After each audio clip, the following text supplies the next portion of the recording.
রাজ্যে বিজেপি দলীয়ভাবে গড়ে তুলেছে তোল্লাবাজ ও চাঁদাবাজির সংগঠিত চেন চক্র। তাদের কাজ ভয় দেখিয়ে, হুমকি দিয়ে মানুষের কাছ থেকে জোর জবরদস্তি লাখ লাখ টাকা আদায়। এই তোল্লাবাজি এখন আর বিচ্ছিন্ন ঘটনা নয়, এটা পরিকল্পিত স্তর ভিত্তিক দলীয় সিস্টেম। রাজ্যের প্রতিটি এলাকায় তৈরি করা হয়েছে ধাপে ধাপে তোল্লা আদায়ের টিম। মণ্ডল, মোর্চা, বুথ সবই এই চেনের অংশ। প্রতাপগড়ের নিরীহ চা বিক্রেতা মহিলার ওপর হামলার ঘটনা সবাই দেখেছেন। ৯৬,০০০ টাকা তোল্লা না দেওয়ায় বিজেপি নেতাদের হাতে আক্রান্ত হওয়ার কথা শুনেছেন, কিন্তু যা জানেন না সেটা আজ দেখুন। স্বামীহারা এই মহিলা রাস্তায় হেঁটে হেঁটে চা বিক্রি করেন। বছরের পর বছর কষ্ট করে যে টাকা জমিয়েছেন, সেই কষ্টার্জিত টাকায় ২ মেয়েকে নিয়ে মাথা গোজার জন্য একটু জমি কিনেছিলেন। ঠিক তখনই এই অসহায় মহিলার ওপর নজর পড়ে বিজেপির সেই তোল্লাবাজ চক্রের। জমি বা বাড়ি কিনলেই বিজেপিকে টাকা দিতে হবে, এ কথা এখন রাজ্যের সবাই জানে, কিন্তু এই টাকা আদায়ের চক্রের বিভিন্ন ধাপগুলো জানেন কি? প্রথম ধাপে মণ্ডলের এক গ্রুপ ক্লাবের নামে হাজির। এই অসহায় মহিলার কাছ থেকে ক্লাবের নামে আদায় করা হয় ২০,০০০ টাকা। এই গ্রুপের নেতৃত্বে বিজেপির প্রতাপগড় মণ্ডলের সহদেব বাপিরা। শুনুন কল রেকর্ডটি। ওইদিন বাপি দাদার কথা দিয়ে সবজি কইতাছি না। আচ্ছা কোন কইছি তারা ২০,০০০ টাকা চাইছে। হ্যাঁ, এরপরে আবার ফাটি তো বলে ২-৩,০০০ টাকা দিতাম। কোন পার্টি? ওই তো আমি কইতাই না, অনেক সময় বুঝলে দেখে এই বুথে। এটা কেডা কইছে? বাপি হই। হ সুজিতটা কইব অক্ষণ এই মুহূর্তে ২০,০০০ টাকা কেমনে দিচ্ছেন, তাহলে তো আমি বাপিদার কথাটা ফাঁস হয়ে যাবো। এটি কইছে কিন্তু বাপি দাদা।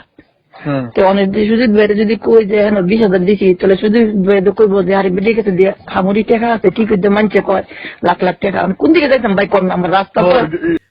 তাদের ২০,০০০ টাকা দেওয়ার পর শেষ নয়। দ্বিতীয় ধাপে হাজির হলেন মণ্ডলের আরেক নেতা, স্থানীয় বুথ সভাপতি কৃষ্ণ সরকার। দাবি সরাসরি ৯৬,০০০ টাকা। অসহায় মহিলা তাকে ৩,০০০ দিতে রাজি হলেও সে মানতে নারাজ। বুথ সভাপতি কৃষ্ণের দাবি একটাই, ৯৬,০০০ই লাগবে। নানাভাবে মহিলাকে টাকা দিতে চাপ সৃষ্টি। শুনুন কল রেকর্ডটি। হ্যালো, ফোন দিস লাগিস না। আমি কইলাম তো তোমার হ্যাঁ মামার নাম কৃষ্ণ নদীর ব্যাপার রয়েছি। তোমার এই দিন কইছি তোমার ক্লাবেরটাই হোক যাই হোক আমরা জানালিও তুমি মানে তুমি কি আর মানে তোমার এটা দেখে লাভ নাই, তুমি টাকা কিটাতে সব অক্ষণ তুমি এনে আইবেনি না পুরো আমি ব্যাঙ্গেলা কিন্তু রেকর্ডিং করলো। শোনো, আমি অক্ষণ আইতাম না, কারণ আমি জীবিত যাইতাছি। তাহলে যদি অক্ষণ আয় যায় না পুরো ব্যাঙ্গেলা, আমি তো কইলাম তো কেন তোমার পেছন আমি দেখতাম একটু। না, এখানেই শেষ নয়। তৃতীয় ধাপে এবার একে একে হাজির বুথ কমিটির অন্য সদস্যরা। ফোনের পর ফোন, হুমকি ধমকি, দাবি একটাই, টাকা চাই টাকা চাই। চাপ বাড়তেই থাকে। শুনুন বিজেপি বুথ অফিস থেকে আসা কলের রেকর্ডটি। হ্যালো হ্যালো, কে? এদি আমি বুঝে বুঝতে পেরেছি। বুথ অফিস থেকে? একটু দেখা করে দেও। আচ্ছা, তোমার নাম কিটা? আমার নাম জিদা রুশি দেও, দেখা করে দেও। নাহলে বাড়ি তোমার একদম মানে লেবো। কি বানাই লেবো বাড়ি? কি বানাই লেবো? সবকিছু মত দেখা করে সবকিছু আমি খুলো না।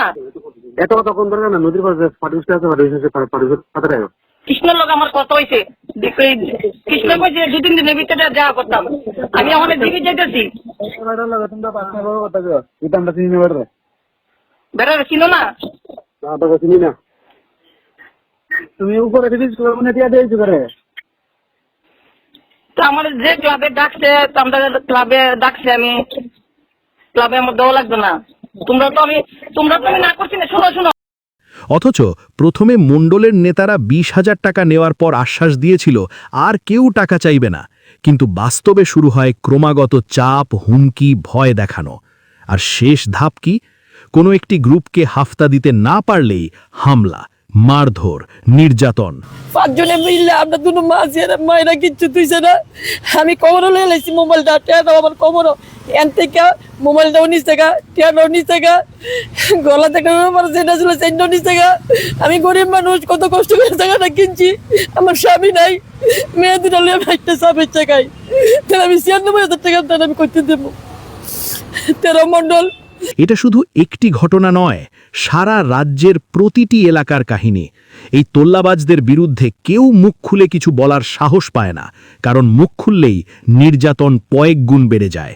পুলিশকে জানালেও উল্টো নির্যাতিতাকেই ফাঁসিয়ে দেওয়া হয়। গত কিছুদিন আগেই চড়িলামে বিজেপির এই মণ্ডল বুথের নেতারা এক চা স্টলে ৫,০০০ টাকা চাঁদা দিতে চাপ দেয়। ভিডিও ভাইরাল হয়, পুলিশে মামলা হয়, অথচ পুলিশ এসে সেই চা স্টলেই তালা ঝুলিয়ে দেয়। কারণ এই তোল্লাবাজরা যে বিজেপির শীর্ষ মহল থেকে অনুমোদিত। এই তোল্লা আদায়ের ভাগ তো পৌঁছে যায় একেবারে শীর্ষ মহল পর্যন্ত। আর এ রাজ্যে পুলিশ তো অপরাধের ভিত্তিতে গ্রেপ্তার করে না, গ্রেপ্তার করে মুখ্যমন্ত্রী আর বিজেপির শীর্ষ মহলকে খুশি করতে।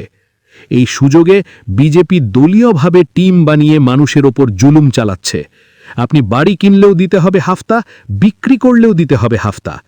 একই জমির ক্রেতা ও বিক্রেতা দুজনের কাছ থেকেই লাখ লাখ টাকা লুট।